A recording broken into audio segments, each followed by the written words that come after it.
Hey everyone, welcome to another episode of the Billionaire Blueprint. And today we're doing a video for our 9-to-5ers. Are you tired of feeling underpaid and undervalued at your job?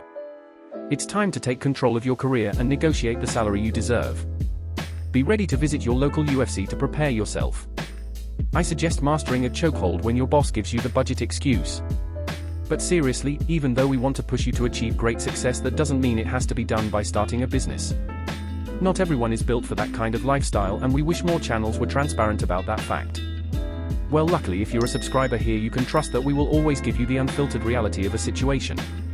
So if you are climbing the corporate or employment ladder, we want to provide you with tools to be successful in that endeavor as well. Before we dive into the negotiation itself, it's important to do your research and have a good understanding of the market value for your position. Use resources like salary websites and talk to people in similar roles to get a sense of what you should be earning.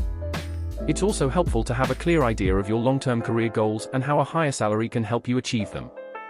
Here's an elite tip to increase your odds of getting a raise from the perspective of a business owner. The best time to bring up a raise is after you have completed a major project for them that has greatly assisted the company in a material way. Especially if this contribution was public to the other workers at the office. This will make your employer feel internal and external pressure to comply with your request and also feel like your request is more than justified. This strategy hasn't been made public anywhere else, so be sure to hit the like button to show appreciation. Now it's important to know the culture of the company you work for. A lot of companies aren't sincere with the outer impression they show the world. They can look professional on the outside but be a completely unethical business or exploitive company on the inside. So know your crowd. Oftentimes it's better to just seek a better opportunity than to appeal to the non-existent heart of a profit-only boss. The less integrity a company has, the more risk you put on yourself for asking for a raise, so contemplate the type of business you work for. If you're not sure on where your company stands culture-wise, but you still want to go for it, do it when you have another job offer letter lined up to potentially take. As a business owner, I wouldn't feel offended at my employees doing this, but some might. So know that some employers may see that as a reason to put a target on your back the next time layoffs are brought up. So having a healthy savings cushion can allow you to negotiate more aggressively. To be successful in finance, you must put yourself first at all times in business. That's something the wealthy understand, that the poor often don't. And that is the fact that the world isn't fair, and we have to take caution to protect ourselves and our loved ones before anything else. Don't live in your ideals, but live in reality instead. So I never suggest being blindly faithful to any company, it's strictly business. Now that you have a clear idea of your worth and your goals, it's time to start preparing for the negotiation itself. This can be intimidating, but it's important to remember that you deserve to be paid what you're worth. And with the right preparation and mindset, you can confidently advocate for yourself and get the salary you deserve. Use positive body language. Your body language can have a big impact on the outcome of the negotiation.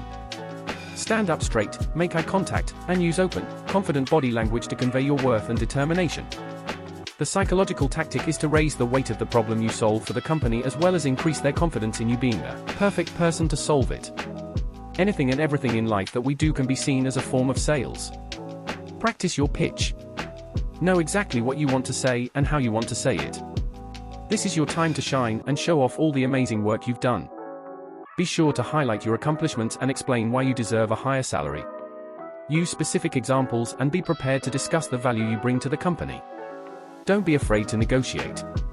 It's okay to ask for what you want and to counter any initial offers. Remember, the worst thing they can say is no. And even if the answer is no, that doesn't mean it's the end of the road. You can always try negotiating again in the future, or look for other opportunities that may be a better fit for your goals and desired salary. If you're open-minded, consider other perks. If a salary increase isn't possible, you can ask for other benefits like more vacation time or flexible hours. Heck, if I were you, I'd offer them the password to my Netflix account, #bargain whatever you can. A few years back saw many people use work from home as a bargaining chip for accepting lower pay, since some value lifestyle and balance more than money. Don't settle for less than you deserve. Don't be afraid to walk away from a negotiation if you feel like you're not being fairly compensated. You deserve to be paid what you're worth, and you have the power to advocate for yourself. It may be intimidating to consider leaving your current job, but it's important to remember that your happiness and financial well-being are worth fighting for.